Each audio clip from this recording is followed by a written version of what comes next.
Assalamualaikum warahmatullahi wabarakatuh. Alhamdulillah, alhamdulillahirabbil alamin. Wa bihi nasta'inu ala umuri dunya waddin. Assalatu wassalamu ala Nabi Mustafa Muhammad sallallahu alaihi wasallam wa ala alihi wa ashabihi ajma'in. A'udzu billahi minasyaitonir rajim. Walladzi ba'asa fil ummiyina rasulan minhum yatlu 'alaihim ayatihi wa yuzakkihim wa yu'allimuhumul kitaba wal hikmah wa in kanu min qablu lafi dhalalim mubin. Amma ba'd. Yang kami hormati sesepuh kita, orang tua kita, Pak Wibisono, pembina sekaligus tokoh agama di Desa Margabaru, Bapak Kades, kemudian para ustadz ustazah, guru TK, SD, baik Yabunaya maupun Nurul Huda, TK Nurul Huda, Bapak Ibu wali murid rahimakumullah. Alhamdulillah, pada kesempatan kali ini kita bisa hadir tentu dengan penuh semangat dan penuh antusias kita dalam mengikuti kegiatan ini. Sebelumnya saya sapa dulu, gimana kabarnya Ibu-ibu? Alhamdulillah. Gimana kabarnya Bapak? Alhamdulillah. Kalau Bapak sudah alhamdulillah, Ibu alhamdulillah, aman sudah ya. Alhamdulillah. Sebelum masuk ke materi, mungkin saya sedikit akan ta'aruf. Banyak yang belum kenal saya ya. Saya belum kenal Bapak Ibu, Bapak Ibu juga belum banyak kenal saya. Paling yang kenal sini Bapak-bapaknya sebagian ya. Silakan Mas. Nama saya ini ya, itu nama asli ya. Kalau di pesantren biasanya ada nama hijrah Pak ya. Ini nama asli. Kebetulan pendidikan di Hidayatullah juga banyak. MI Lukman Al-Hakim, TK LA Lukman Al-Hakim. Jadi waktu saya di Bengkulu dikiranya itu sekolah milik saya. Padahal kebetulan saja. Terus ini tanggal lahir saya. Jadi belum tua Pak ya. Belum tua ya, masih muda ya. Masih muda. Tapi karena kita jadi orang tua ya, tua juga akhirnya. Nah, terus kemudian saat ini tugasnya ini jadi ketua DPW terus Sumatera Selatan ya. Sebelum saya di Sumsel, sebelumnya saya di Bengkulu Bu. Bengkulu kemudian pindah ke Medan. Jadi sudah keliling Bengkulu, Medan, terakhir ke sini. Nah, pas ke Margabaru ini rasanya saya pulang ke Jawa. Ya, ketemu semua saudara-saudara dari Trans Subur ini ya. Sekarang alamatnya di Pelaju, Palembang. Alhamdulillah. Istri alhamdulillah 3 anaknya maksudnya ya. Bapak Ibu udah deg-degan dulu ya. Nah, 3 anaknya alhamdulillah. Anak saya yang pertama SMA kelas 3 SMA, yang kedua kelas 1 SMP, yang ketiga kelas 2 SD ya. Cewek, cowok, cewek alhamdulillah. Istri saya asli dari sini Bu, tetangga kita, Sekayu ya. Wong Kite ya, Wong Kite alhamdulillah. Ketemu jodoh dari Jawa ke Sumatera, ketemu orang situ alhamdulillah. Ini sekilas ta'aruf kita pada kesempatan kali ini. Bapak Ibu kalau nanti ke Palembang silahkan hubungi dan kita silaturahim insyaallah. Kemudian sebelum masuk kepada materi, saya ucapkan selamat Ibu mengikuti kegiatan hari ini. Dan ini saya katakan luar biasa, bisa hadir wali murid walaupun mayoritas ibu-ibu, tidak apa-apa, karena ibu-ibu lah yang setiap hari bersama anak-anak. Bapak-bapak biasanya hari-hari mencari nafkah ya. Tapi minimal mewakili. Bagus lagi kalau dua-duanya. Nah, supaya sama pemahamannya. Jadi ini luar biasa bisa hadir semua sebagai bentuk kesungguhan kita dalam mendidik anak-anak kita. Karena Bapak Ibu sekalian, kalau kita renungkan, ketika kita mau bekerja itu ada trainingnya, betul ya? Mau kerja jadi PNS ada trainingnya, mau kerja di perusahaan ada trainingnya, mau apa lagi? Mau jadi petani juga ada trainingnya. Nah, kita punya anak, ada enggak trainingnya? Ya, ilmu kita dalam mendidik anak ya nemu-nemu di jalan saja. Artinya dalam mendidik anak, mohon maaf, kita tanpa bekal. Padahal anak adalah generasi penerus kita. Ini yang aneh gitu. Yang agak ironis, ketika untuk mendidik anak kita tidak berbekal ilmu. Alhamdulillah kalau ada kajian-kajian seperti ini. Ini sebagai bentuk modal kita belajar mendidik anak-anak kita. Nah, kita sebelum menikah itu tidak ada pembekalan, Pak. Pembekalan mendidik anak, parenting kan nggak ada. Paling pembekalan jadi suami, jadi istri gitu aja kan. Jadi mendidik anak ini tidak ada training khusus. Sementara anak ini Masya Allah masa depan kita, Pak, anak itu. Ya, harapan kita nanti ketika kita mati, harapan kita siapa? Anak-anak kita. Jabatan tidak bisa menolong kita, harta tidak bisa menolong kita. Yang bisa kita harapkan adalah doa dari anak-anak kita. Nah, ini pentingnya kita untuk mengikuti kegiatan parenting seperti ini. Kemudian yang kedua, mudah-mudahan nanti ini bisa istiqomah. Kalau saran saya ke Pak Arif, kita ngadakan kegiatan begini tidak hanya 3 bulan, sebulan sekali. Sebulan sekali. Materinya bukan hanya seputar orang tua, tapi juga ada kajian-kajian lain. Karena sangat banyak kita butuhkan untuk mendidik generasi kita, ya. Nah, tiap bulan, sebulan sekali nanti dari siapa dijadwal, insya Allah kita usahakan dari Hidayatullah akan memfasilitasi itu, ya. Kita datangkan orang-orang yang memang punya kepedulian dalam hal pendidikan anak, ya. Nah, ini mudah-mudahan bisa istiqomah. Kira-kira kalau tiap bulan ibu-ibu sanggup, Bu? Siap? Siap ya, insya Allah. Jadi niatkan belajar, niatkan, ini bentuk kesungguhan kita dalam mendidik anak-anak, ya. Karena kalau kita tidak mengisi, tidak berusaha mencari, kemudian kita didik anak, apa yang kita sampaikan pada anak-anak itu? Tentu apa yang kita terima. Yang kita terima dari mana?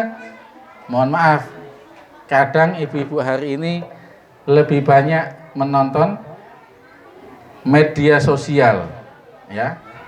Saking asiknya nonton media sosial ini, kadang lupa tugas-tugas di rumahnya.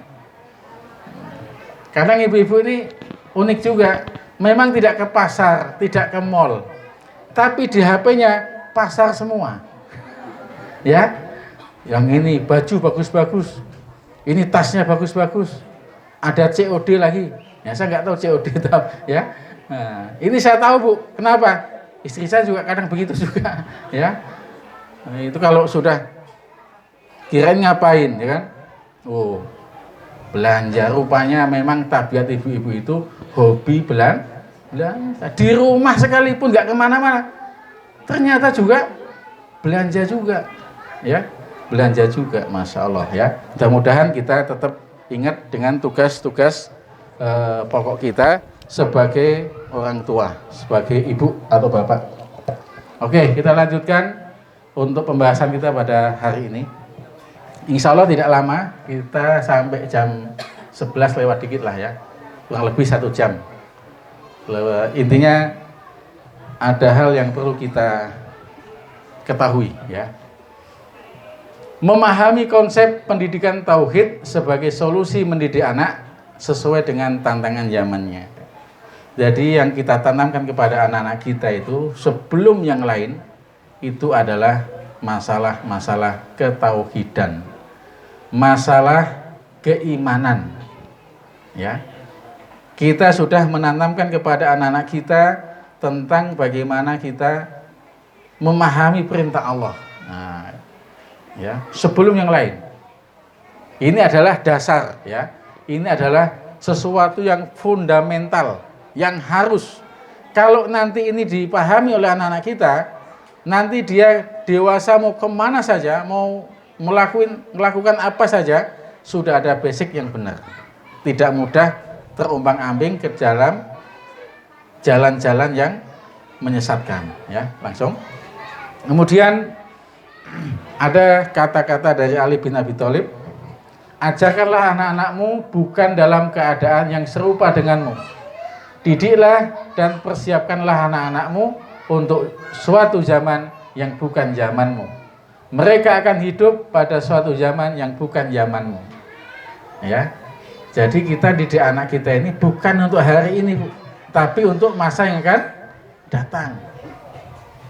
Nah, nanti kamu ketika dewasa harus siap menghadapi berbagai macam tantangan-tantangan ke depan.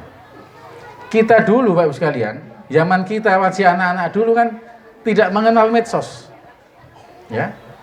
Betapa bahayanya kalau anak-anak tidak dilandasi dengan keimanan yang benar, bersentuhan dengan medsos. Ya, sudah pinter main aplikasi-aplikasi dan seterusnya. Kalau nggak ada dasar ini, sangat membahayakan. Nah, maka kita persiapkan untuk masa yang akan datang. Maka cara kita, maka kalau kita ditanya, Bu, bagaimana Bapak Ibu mendidik anak-anaknya? Apa modalnya? Jawabannya biasanya secara tidak langsung, saya mendidik anak saya seperti bapak saya didik saya. Gitu kurang lebih ya. Kalau bapaknya dulu suka nyambuk, ya kita sekarang kurang lebih biasanya sama. Saya pernah jumpa di sebuah masjid, ada seorang ayah. Seorang ayah ngajari anaknya ngaji. Ini saya lihat betul itu. Saya melihat orang itu dengan anaknya, saya ingat waktu masa kecil saya. Jadi cara mendidiknya persis seperti kita waktu kecil dulu. Jadi anaknya suruh ngaji, diajari, bapaknya bagus juga, fasih juga, pis. Anaknya ketakutan sambil telinganya dipegang. Ulangi lagi. Anaknya ketakutan, Pak. Luar biasa. Ini mungkin saya melihat mungkin bapaknya dulu begitu diajari oleh orang tuanya. Sehingga anaknya yang sekarang ini juga begitu. Ulangi lagi. Tuh. Mulutnya moncong, ya. Ditarik kanan, tarik kiri. Pokoknya dengan segala upaya. Nah, ini pengaruh biasanya ya. Nah, maka kita persiapkan untuk yang akan datang. Lanjut. Nah, perlu kita sadari Bapak sekalian, ketika kita ingin melahirkan anak-anak yang kita harapkan, anak-anak yang soleh, sesuai dengan keinginan kita, tapi ternyata ancaman ini ada di sekeliling kita. Sekarang ini tidak ada sekat atau tidak ada beda antara desa ataupun kota. Kalau dulu ada beda, sekarang ini kadang di desa itu lebih maju dibandingkan yang ada di kota. Dalam pengertian budayanya ya, budayanya. Ini ancaman semua. Secara tidak langsung ini mengepung anak-anak kita. Yang pertama, krisis keteladanan. Ya. Nah, nanti akan kita bahas satu-satu. Ya, kemudian serbuan budaya global, kekerasan dan kriminalitas, krisis dunia pendidikan. Kemarin ada berita di Jawa Barat yang viral, seorang guru memperkosa 13 santrinya. Nah, ini krisis dunia pendidikan. Narkoba, pornografi dan porno aksi, seks bebas dan aborsi. Ya, lanjut. Coba kita lihat satu persatu. Krisis keteladanan. Coba yang ada di sekeliling anak kita siapa saja? Pertama jelas orang tua. Ya. Yang kedua siapa? Guru. Yang ketiga mungkin ada pejabat ya, para politisi. Artis ini mewakili lah. Ada pejabat, artis, kemudian tokoh masyarakat. Yang jelas anak-anak kita itu setiap hari melihat sosok-sosok itu, baik secara langsung maupun lewat dunia maya. Kita lihat orang tuanya seperti apa, memberi contoh apa tidak. Guru, nah ini guru juga sama, sampai ada istilahnya guru digugu lan ditiru. Guru itu mulia. Makanya saya sampaikan ini kepada guru, ustadz yang di sekolah, karena hakikatnya guru dan orang tua itu sama, Pak. Sama saja. Bahkan ada mantan menteri pendidikan mengatakan, di dunia ini hanya ada 2 profesi, guru dan bukan guru. 2 itu saja, Pak. Coba. Guru dan bukan guru. Ada pejabat yang mentalnya guru, membimbing. Ada pengusaha yang guru, suka mengarahkan anggotanya. Ya. Ada seorang pengusaha yang guru, dia membimbing anggota-anggotanya. Tapi ada juga guru yang kadang, mohon maaf, secara mental dia bukan guru. Nah, ini yang harus kita antisipasi. Makanya kita di samping ini kegiatan parenting, nanti ada juga training guru. Ya, guru juga harus memahami. Karena guru tokoh di sekolah, Pak. Jadi contoh. Nah, ya. Jangan sampai jadi guru tidak memberikan contoh kepada anak-anaknya. Marah boleh. Ya. Kemudian kita ini kadang kan, mohon maaf, sebagai guru ataupun orang tua, kita ini jurusnya cuma satu, untuk menertibkan anak. Apa jurusnya? Kalau di sekolah bawa kayu, ya kan? Bawa kayu, ya, pukul mejanya, tak, diam semua. Nanti nggak lama ribut lagi, tak lagi. Nah, ini cara-cara begini sudah ketinggalan. Di rumah juga demikian. Ya, di rumah kalau orang tua nggak perhatian, ketika anak itu ngeyel, hanya satu jurus kita. Apa itu? Apa ibu-ibu biasanya pengalaman, Bu? Jurusnya apa? Keluar, gigi taring. Ya, ada itu yang membuat anak ketakutan. Padahal sebetulnya itu cara saja, Pak. Cara saja. Yang kadang kita tidak sabar melihat kondisi itu, ya. Padahal anak itu sederhana. Kita beli, tadi disampaikan oleh Pak Wibisono, tegas. Tegas itu tidak mesti keras, ya. Kadang juga keras tapi nggak tegas. Yang prinsip itu tegas, Pak. Ayo nak, ke masjid, sholat. Kita sholat. Oh, nggak mau, sholat. Nggak harus teriak, ya kan? Ayo, Pak, nggak bisa. Kan tidak harus kita tinggi nadanya, kan? Nggak harus. Jadi tegas itu tidak mesti harus keras. Tegas itu kita punya prinsip dalam menanamkan nilai-nilai itu. Nggak bisa ya nggak bisa, ya.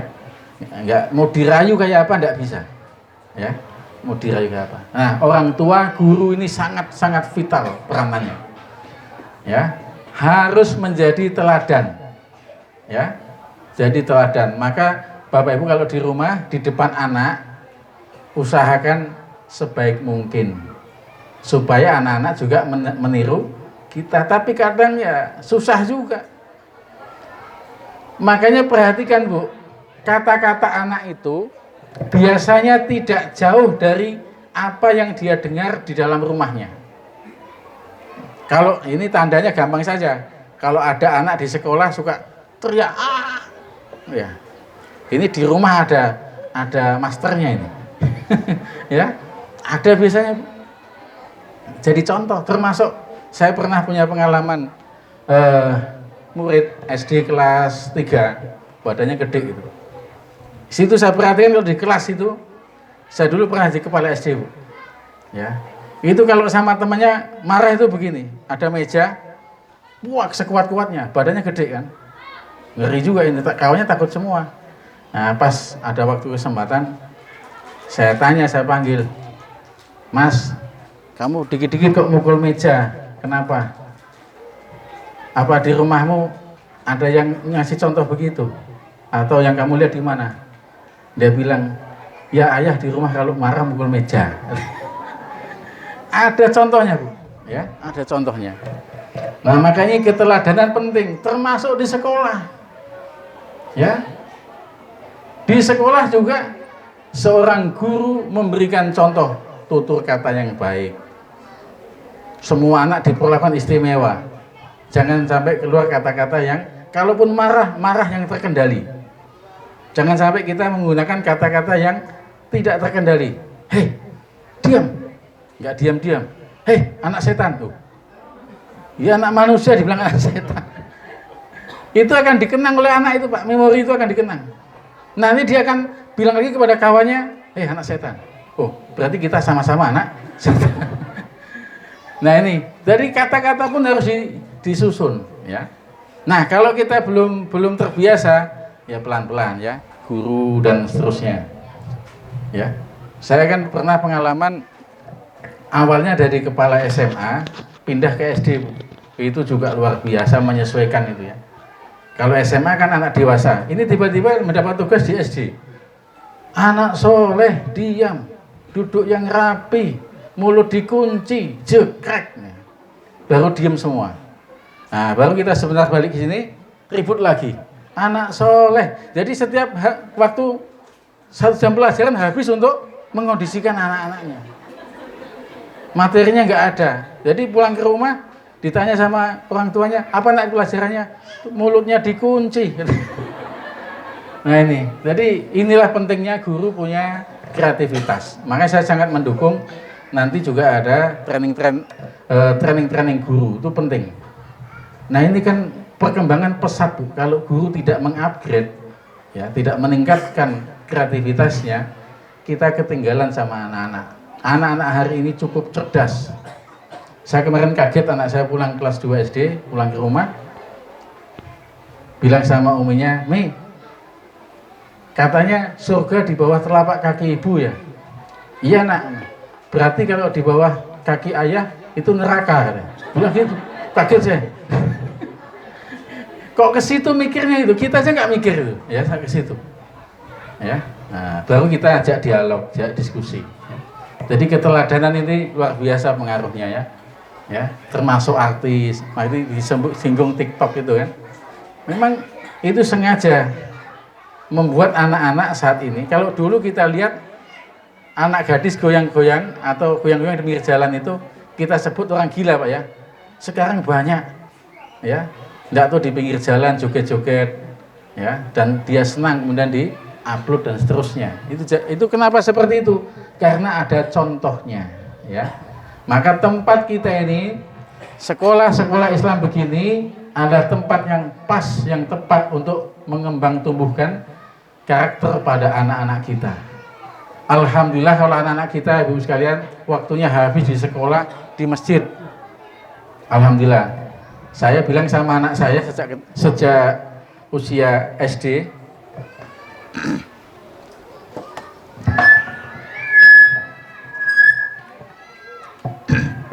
saya bilang sama anak-anak saya, kamu SMP harus mondok, ya, harus mondok, pisah, disapih,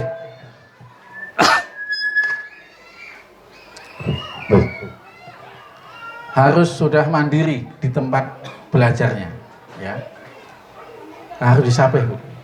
Jadi kita boleh memanjakan anak, kita boleh menyayangi anak, tapi jangan salah. Ada cara menyayangi anak yang kadang kurang tepat. Kemarin dengar ibu-ibu sekalian, di Jawa Barat ada berita adik kakak bunuh diri bersama. Ya. Ternyata ini menurut pakar psikologi Eli Risman, ternyata anak dua ini, adik kakak ini, dia bunuh diri setelah ditinggal oleh ibunya. Kenapa dia sampai berani melakukan bunuh diri? Karena selama ini semua dikerjakan oleh ibunya. Jadi anaknya nggak boleh ngapa-ngapain. Makan disiapin, mandi dimandiin, kemudian bahkan PR-nya itu, sini nak ibu yang ngerjain. Jadi semua ibunya. Nah ketika ibunya nggak ada, dia bingung. Akhirnya nggak ada pilihan lain kecuali mengakhiri hidupnya. Nauzubillah. Nah maka hari ini ibu sekalian, kita menyayangi anak ini dengan cara apa? Kita arahkan ya ke sekolah-sekolah mandiri, minta diantar, silahkan ya. Kemudian nanti pulang juga begitu. Nanti ada tugas agak berat, anak mengeluh, biarkan aja. Latihan menyelesaikan masalah. Saya kadang ditelepon anak saya di Jawa Mondok itu, merengek-rengek. Ya tega nggak tega Pak. Itu latihan menyelesaikan urusan sendiri. Kita latih, itu bentuk kasih sayang kita. Walaupun anak-anak kadang lebay juga. Saya tuh waktu di Medan itu pernah anak saya kan tinggal di pondok gini Pak, ya kayak Pak Arif gini kan. Nah sekolah TK-nya di situ. Yang lihat kawan-kawannya kan diantar orang tuanya Pak motor kan. Anak saya maksa, Bi, antar ke sekolah. Di sekolah 15 meter minta antar pakai motor. Saya bilang ketawa juga saya. Ini anak ini kadang minta lebih agak berlebihan juga. Tapi nggak apa-apa kita lain sekali-kali. Tapi jangan sampai terlena. Kadang kita orang tua tega demi masa depan anak. Oke, kita lanjutkan. Krisis keteladanan. Selanjutnya, ini yang hari ini kita alami juga, serbuan budaya global Pak. Ini juga luar biasa. Mungkin kalau di daerah begini biasanya karena media sosial ya, internet dan seterusnya. Berbagai produk barat seperti film, ide-ide gaya hidup, musik dan seterusnya ya. Dan ideologi-ideologi disebarluaskan oleh media informasi telah membentuk budaya global. Ya. Kadang anak-anak kita punya bahasa-bahasa sendiri. Dari mana dia? Ternyata dia dapatkan dari internet. Kadang sama orang tua bahasa-bahasanya nggak sopan. Ya. Ternyata apa? Suka lihat sinetron. Sinetron yang dilihatnya adalah sinetron yang tidak mendidik. Ya, emosinya niru yang ada di televisi ya. Terus dan acara-acara tidak mendidik, kriminalitas dan kekerasan ini juga sangat luar biasa. Kita lihat, kita dengar, ini juga ancaman-ancaman semua. Terus ya, ini tawuran ya, kriminalitas. Ada berita juga di Sulawesi kan, seorang siswa membunuh gurunya hanya gara-gara ditegur di kelasnya, ditegur oleh gurunya merokok. Ketika keluar kelas, gurunya diancam dan mati itu Pak, gurunya Pak. Kayak apa itu ya? Mentalnya sampai seperti itu. Jadi sekolah bukannya Mbak buku, pena, apa terus di tasnya isinya celurit, palu. Ini mau kerja bangunan apa? Mau apa ya? Ini terjadi yang seperti ini. Mudah-mudahan kita jauh dari ini semua. Terus ini belum lagi narkoba. Ini data lama Pak ya. 3,2 juta orang menjadi pengguna narkoba di Indonesia. 41 orang meninggal setiap hari. Kebetulan saya juga termasuk aktif juga dalam membina pecandu narkoba yang direhabilitasi. Ternyata Pak, yang direhab itu bukan hanya anak-anak remaja, semua kalangan ada. Anak-anak SD ada yang sudah kena sabu-sabu, anak SMP juga ada, anak SMA juga ada, anak kuliahan juga ada, kakek-kakek itu juga ada. Kan kebetulan ada program namanya tiap hari Minggu sebulan sekali ada kunjungan keluarga kan. Nah kalau kunjungan orang tua ngunjungi anaknya direhab masih mending ya.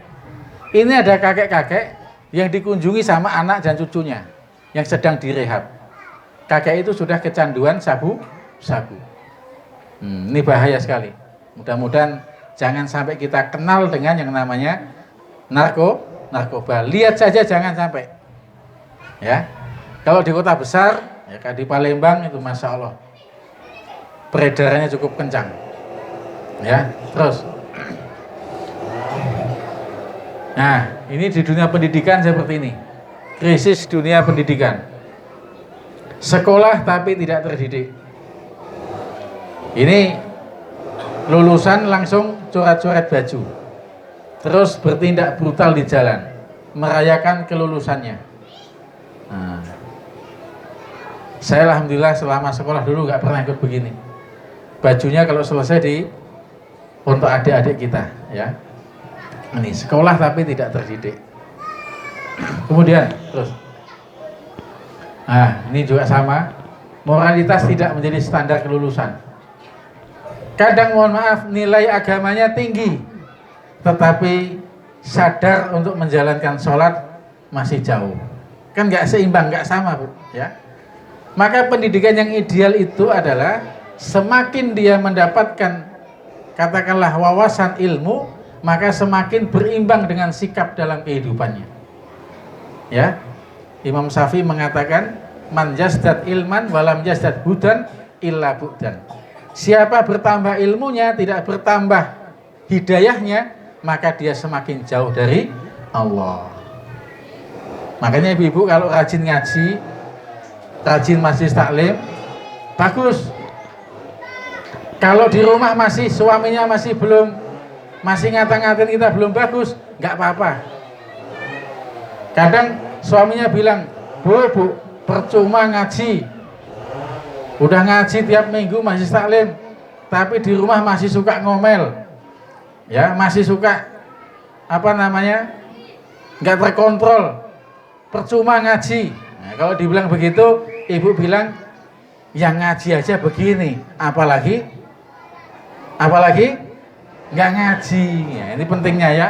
Nah, maka harus imbang antara moral kita dengan ilmu yang kita dapatkan. Ya, lanjut. Ini juga hati-hati juga, pornografi dan porno aksi. Terus, ini data-data saja, ya. Lanjut.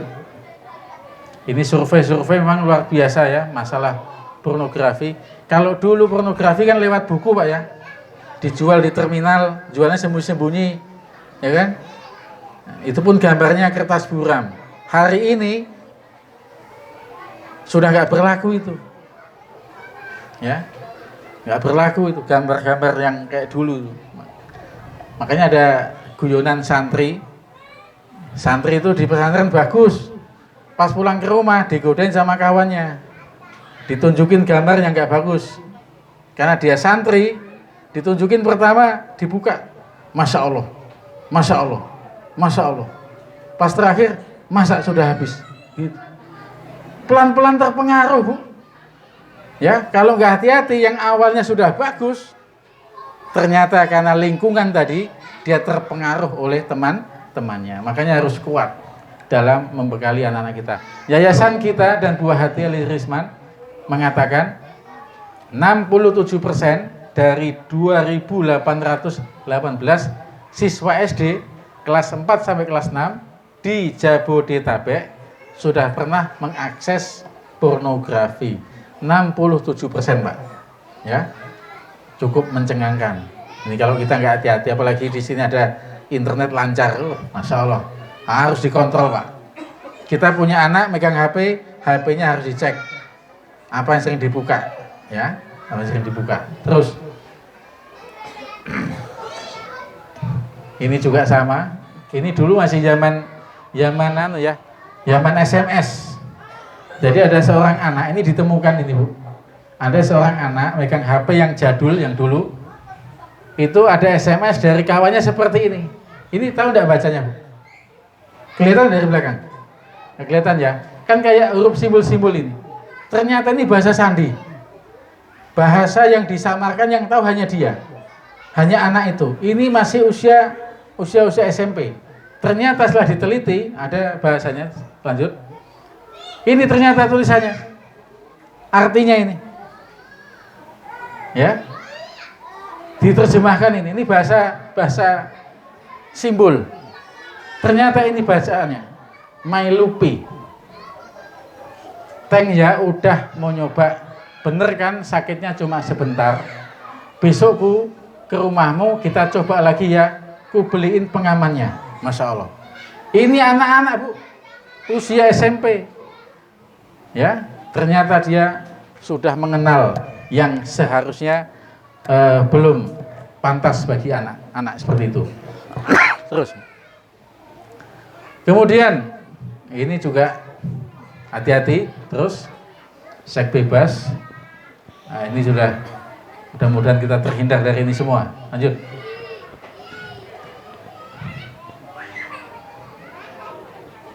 Ya, terus. Ya, ini juga sama, hampir sama tadi ya. Ya, terus lanjut. Nah, ini akibat dari pergaulan bebas, akhirnya aborsi, pengguguran janin, ya, pengguguran janin. Dan ternyata tidak jaminan Bu sekalian, anak-anak yang sekolah itu terhindar dari semua. Ini sifatnya masih ancaman. Kalau kita nggak hati-hati, kapan saja bisa menyerang anak-anak kita, ya, anak-anak kita. Terus, nah,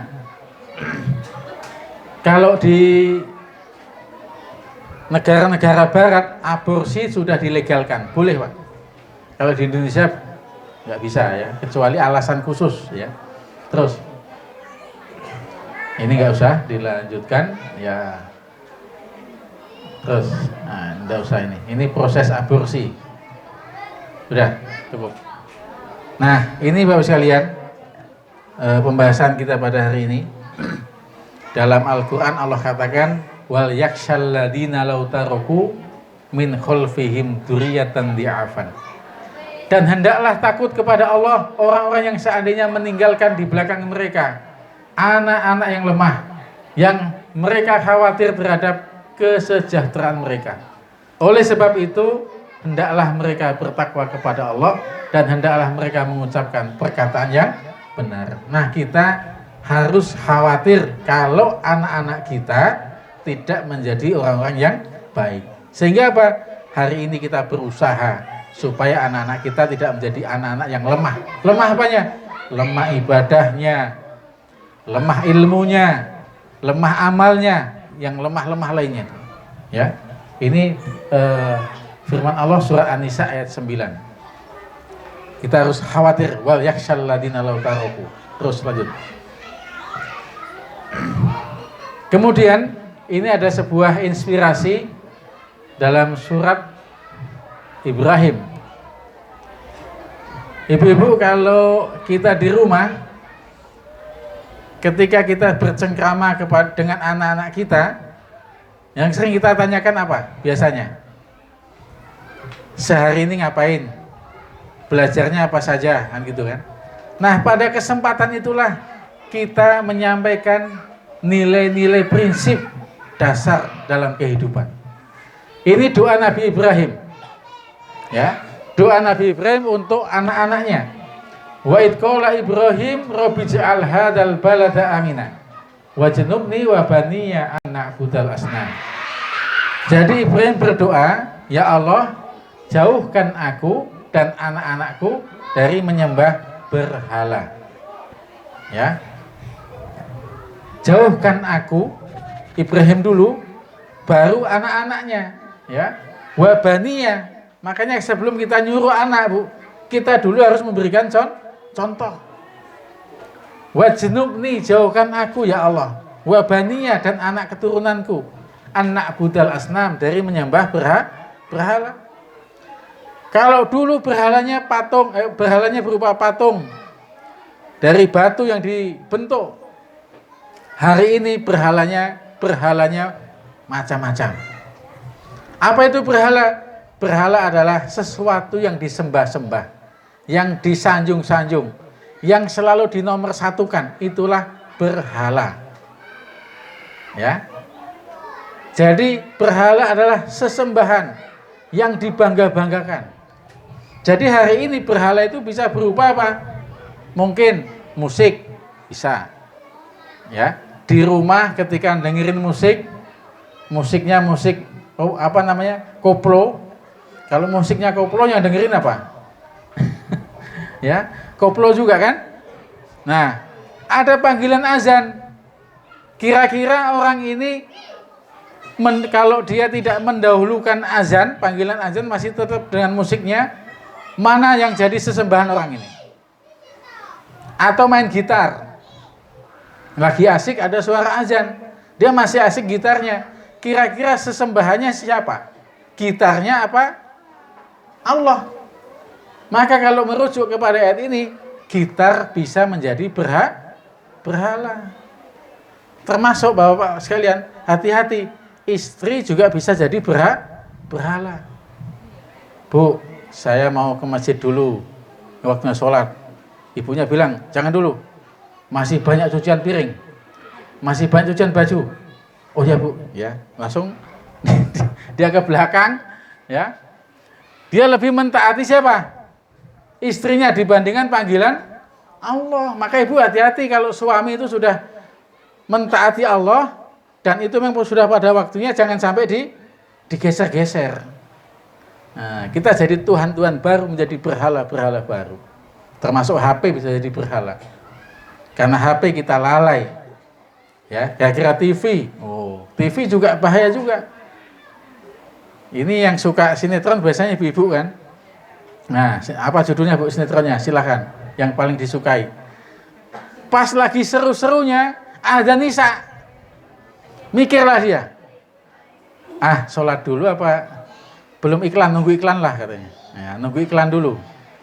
Nah, nunggu iklan langsung dia lari. Masih mending kalau dia lari untuk sholat. Tapi itu pun sholatnya nggak nyaman.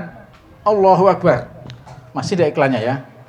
Jangan sampai ketinggalan sedetik pun dari episode itu.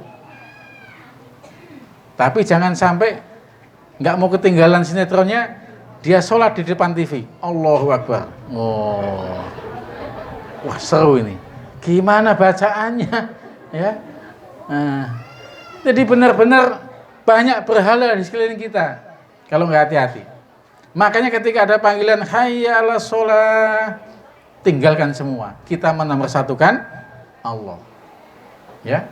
Ibu-ibu mohon maaf, walaupun ibu-ibu dibolehkan sholat di rumah dan sunnahnya di rumah, tapi pesannya apa? Jangan ditunda-tunda. Ini sholat duhurnya mendekati asar, asarnya mendekati maghrib, maghribnya mendekati isya, isyanya mendekati subuh, subuhnya kesiangan. Suaminya nanya, Bu, sholat subuh apa duha? Ya dua-duanya lah. Ya Allah. Jangan sampai kita ada berhala-berhala baru yang mengganggu ibadah kita. Ya. Dan ini akan dilihat oleh anak-anak kita. Ya. Akan dilihat oleh anak-anak kita. Terus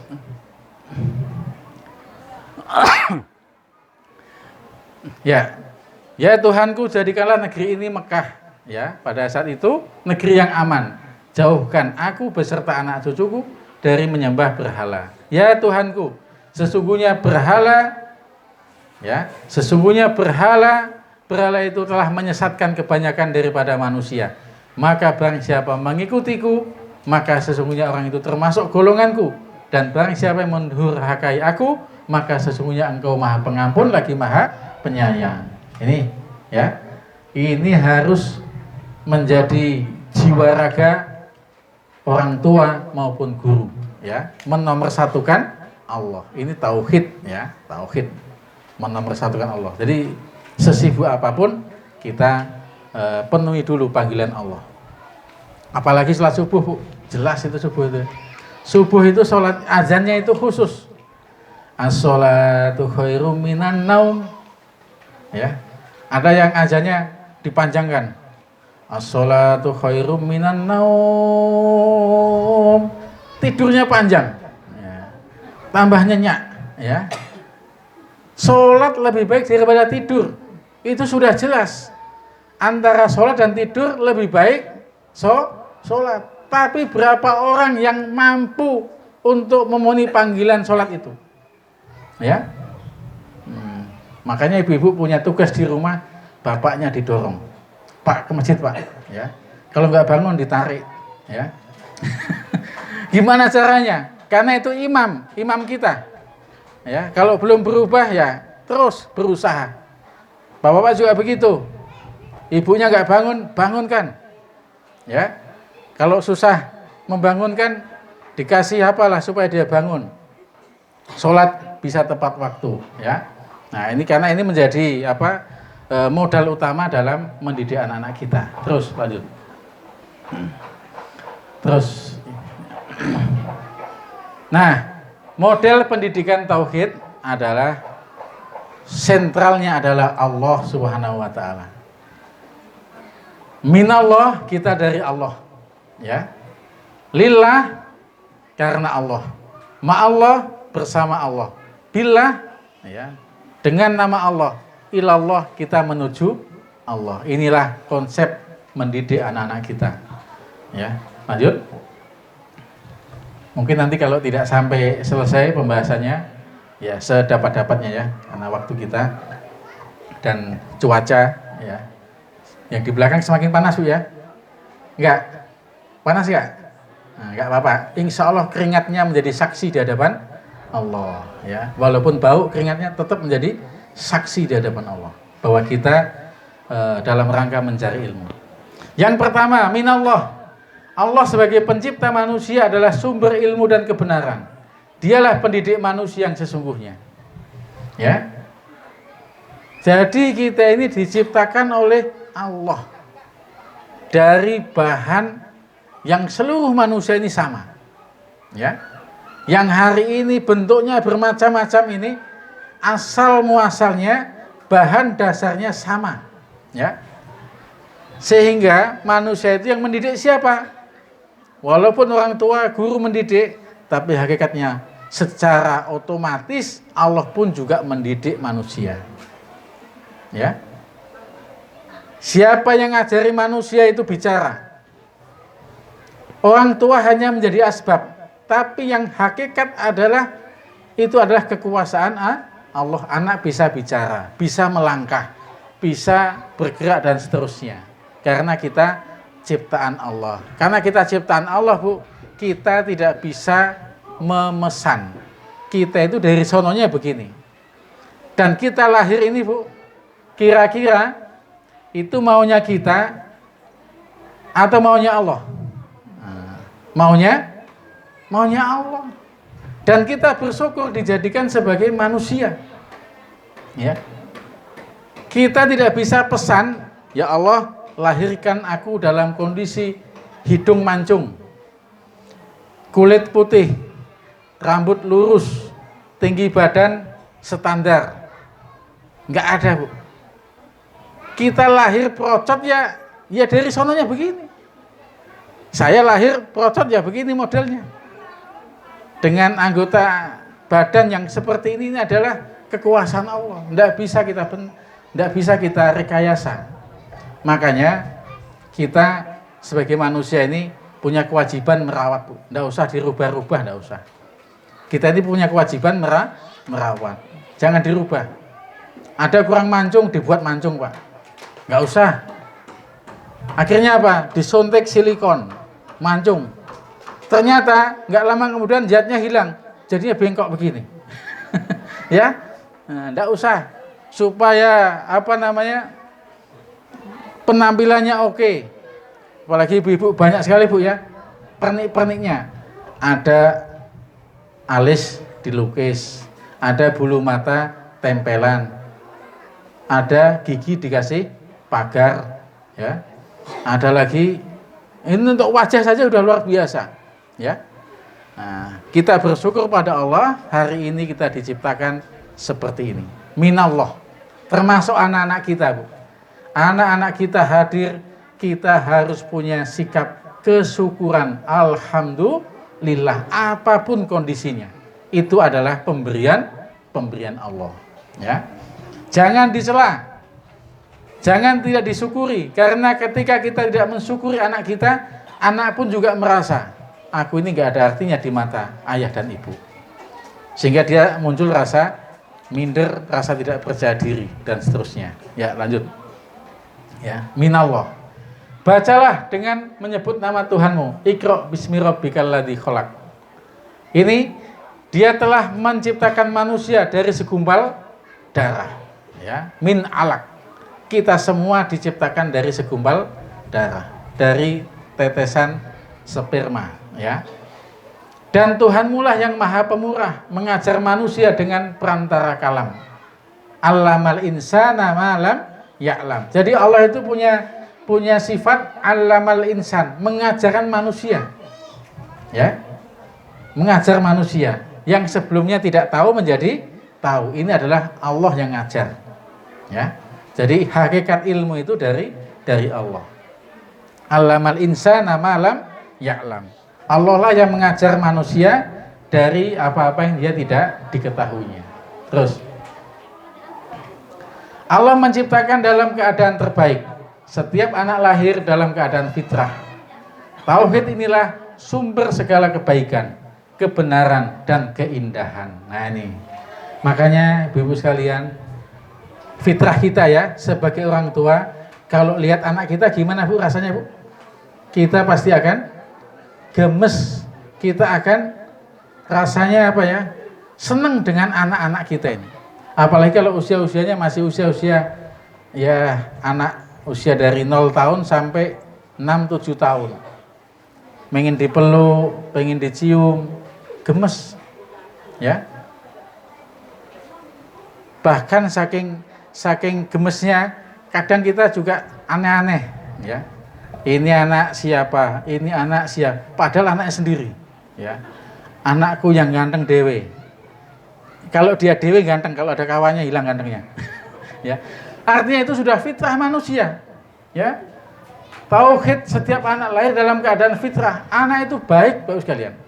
Aslinya baik anak itu. Ia telah bertauhid. Maka tugas kita sesungguhnya merawat, ya, merawat nilai-nilai tauhid inilah, ya. Coba kalau kita tanya Bu, lebih mudah mana ngajak anak kecil ngaji sama ngajak orang dewasa ngaji? Ayo, orang tua, suaminya, Pak ngaji Pak. Susah mana Bu, ngajak anaknya apa ngajak suaminya? Nah, ngajak anak lebih enak. Kenapa? Dia masih dalam keadaan fitrah. Fitrahnya masih terjaga. Makanya tidak ada istilahnya tindakan kriminal itu di masa anak-anak itu tidak ada. Semua anak-anak itu baik. Sejak kapan dia menjadi tidak baik?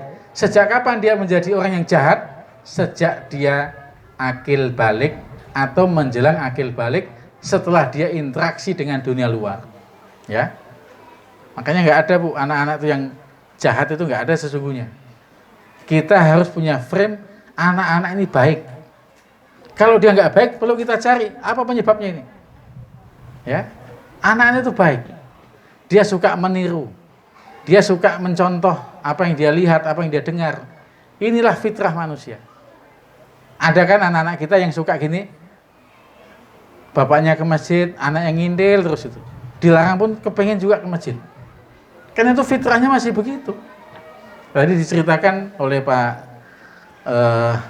Wibisono, anak-anak suka, memang itu fitrahnya Pak. Nanti kalau sudah SMP, SMA, sudah sunat, nah, biasanya sudah mulai. Nah inilah merawat ini, orang tua, ya, ayah bunda, ini terus mengawal ini fitrahnya ini.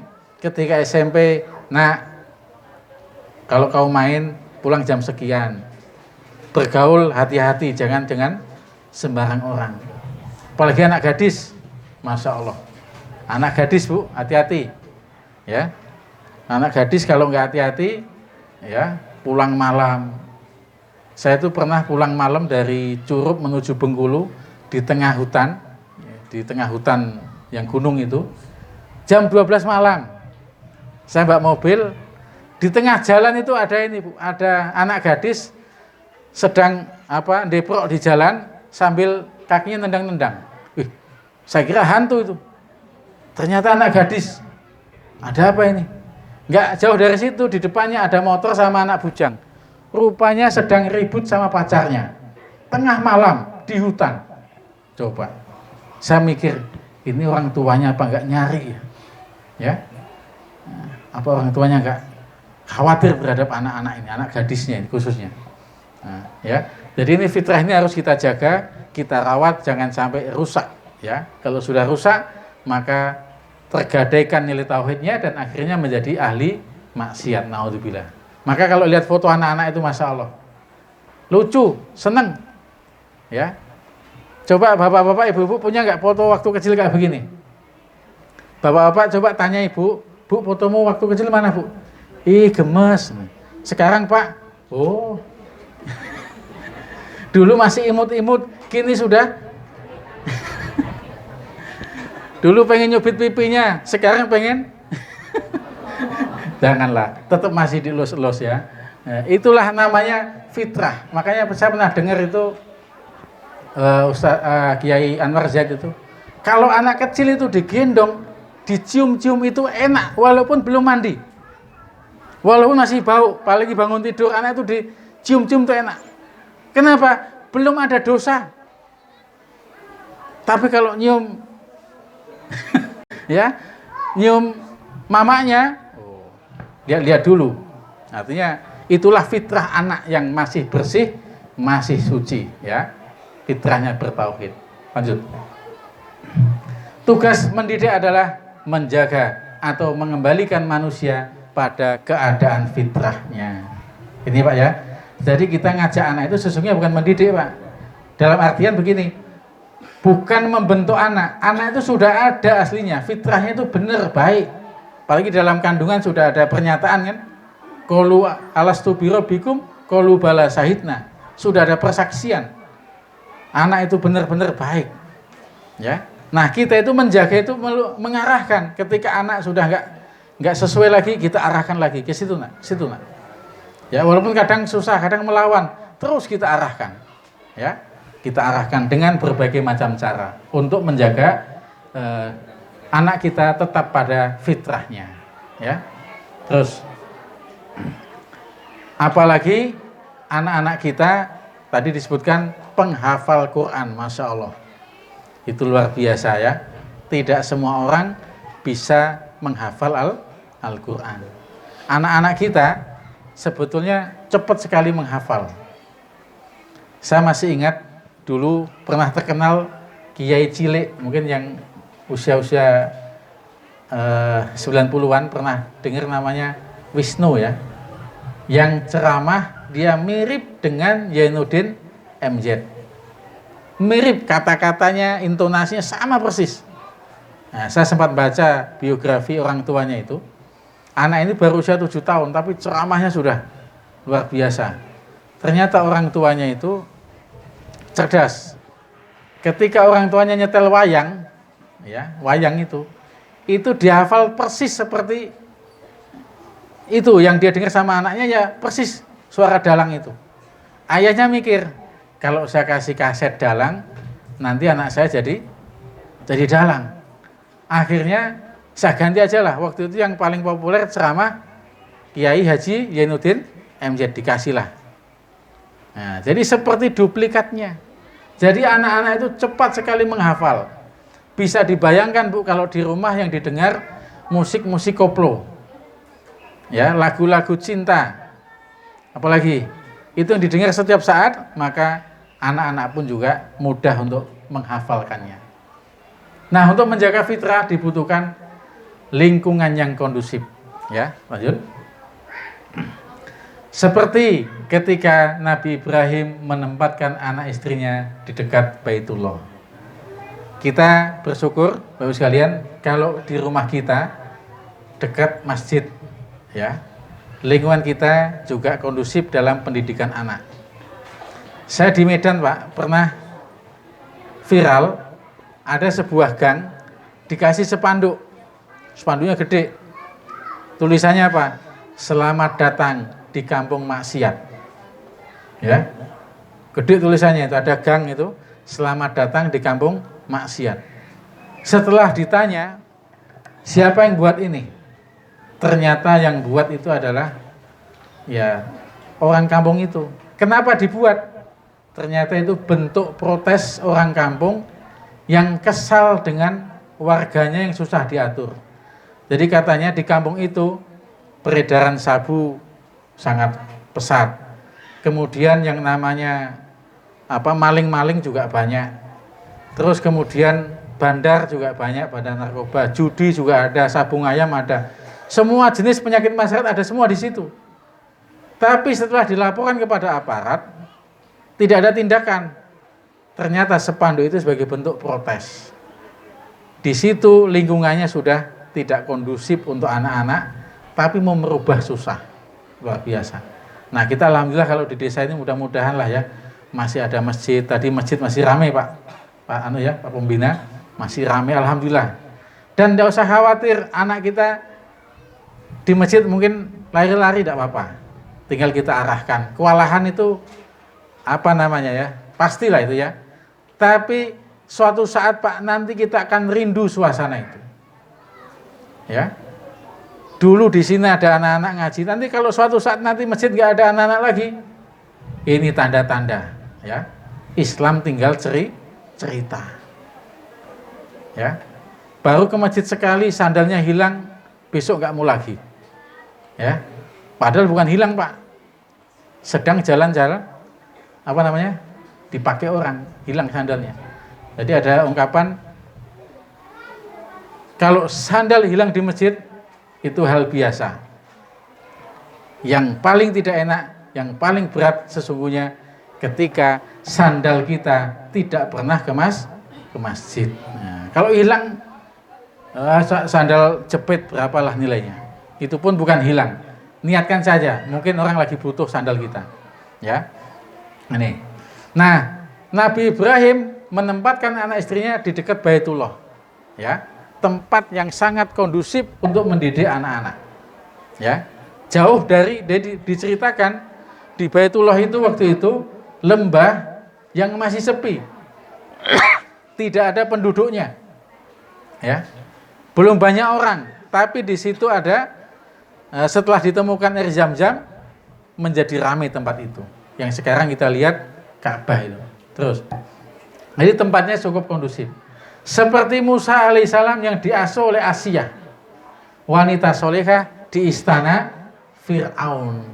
Jadi Ibu tidak usah khawatir kalau bapak-bapaknya hari ini, mohon maaf, suaminya menyerupai. Yang penting Ibu masih solehah. Karena rupanya anak ini sangat besar pengaruhnya dari ibu dibanding daripada ayah. Bayangkan Musa diasuh oleh Asiyah, istri Fir'aun. Tapi Asiyah itu soleh, suaminya Fir'aunnya itu sudah rusak atau menjadi manusia yang kafir, yang kufur, tapi istrinya masih baik, anaknya masih baik, anak asuhnya. Seperti siapa lagi? Seperti Ibrahim. Ibrahim juga istrinya istri yang solehah, lahirlah Ismail. Ya. Tapi kalau suaminya hebat, suaminya baik, istrinya tidak baik, contohnya Nabi Lut, ya kan? Nabi Lut istrinya kafir, anaknya ikut kafir. Nabi Nuh istrinya kafir, anaknya juga ikut kafir. Tapi juga jangan jadi alasan ini ya. Jadi alasan, kenapa anakmu jadi begitu? Ya, jangankan saya Pak, Nabi Nuh aja nggak bisa. Ya, jangan kan itu. Ini artinya kita memahami bahwasanya peran ibu itu sangat vital dalam mendidik anak-anak. Bahkan kita kenal yang namanya tokoh Habibie, mantan presiden dulu, almarhum. Habibie ini sejak kecil ditinggal ayahnya, diasuh oleh ibunya, jadi orang hebat. Ya, walaupun bapak juga punya peranan juga, tapi ibu jauh lebih, karena dia lebih dekat, mulai dari lahir, menyusui, membesarkan, itu lebih emosinya kepada ibu sesungguhnya. Ya, makanya ibu itu luar biasa pengaruhnya kepada anak-anak. Terus, seperti ketika Imron menitipkan Maryam kepada Nabi Zakaria. Jadi Imron punya anak, namanya Maryam. Ya. Nah, kemudian dititipkan kepada Nabi Zakaria yang soleh. Nabi Zakaria tidak punya anak, ya. Ya. Maryam ini termasuk nanti yang akan melahirkan siapa? Isa. Jadi ternyata ada hubungannya Pak. Siapa? Maryam itu anaknya Imron, tapi diasuh oleh Zakaria. Zakaria itu orang sudah tua, suami istri sudah tua, nggak punya anak, ya. Nabi yang susah punya anak. Nah, kemudian dengan mengasuh Maryam itu, menjadi anak yang soleh dan kemudian menjadi wanita suci, ya. Itu Maryam, wanita surga, ya. Terus seperti ketika Muhammad yang diasuh di kampung Bani Sa'diyah, ya. Nah, Bapak sekalian, Rasulullah ketika bayi itu kan sudah diasuh oleh yang siapa namanya, Halimatus Sa'diyah. Halimatus Sa'diyah itu wanita desa yang setiap bulan kemarau dia nyari penghidupan ke kota. Apa jasanya? Jasanya menyusui anak yang ada di Mekah. Nah, pada hari itu tidak ada yang mau menyusui Muhammad karena Muhammad adalah anak yatim. Tapi Halimatus Sa'diyah ini daripada pulang ini nggak bawa hasil, nggak apa-apalah anak yatim ini dibawalah ke desanya. Desanya sedang kekeringan waktu itu, domba-domba tidak bisa makan rumput. Nah, setelah dibawa ke desanya Halimatus Sa'diyah ini, ternyata kehadiran Muhammad bayi itu ternyata membawa keberkahan. Setelah tahu Muhammad dibawa ke desanya itu membawa keberkahan, semua berebut kepingin mengasuhnya, kepingin menyusuinya, ya. Jadi Muhammad kecil itu diasuh di desa yang masih steril, jauh dari hiruk pikuk kota Mekah waktu itu. Kota Mekah sudah metropolis, ya, tapi di desa itu Masya Allah. Makanya kita sesungguhnya ada untungnya, Bu, tinggal di desa begini. Tidak banyak pengaruh budaya-budaya luar. Kalaupun ada dari TV, dari medsos, ya tinggal kita membendungnya. Tapi suasana ini yang sangat mahal, ya. Nah, ini juga dalam rangka menjaga fitrah. Kalau nanti sudah sekolah di sini, mondok dan seterusnya, insya Allah itu bentuk upaya dalam menjaga fitrah, ya. Udah? Ya. Nah, terakhir, kembali kepada fitrah sama dengan kembali kepada Islam.